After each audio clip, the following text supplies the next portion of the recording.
the famous philosopher Mike Tyson once said.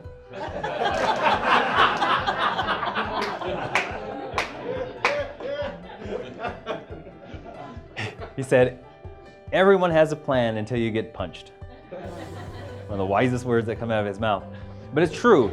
Things are going to happen, and one of the keys is we got to stay flexible. So, for example, there's a grocery store clerk, and he's stacking the shelves with groceries, right? And he's sitting there, and he's just doing his thing, and all of a sudden this customer comes in, and he says, "Excuse me, sir, I'd like to buy a half a head of lettuce."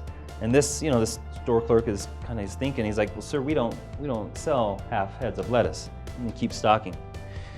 And the customer says, "Well, surely, I'm sure you can find a way to sell me a half a head of lettuce. I don't need the whole thing, just half."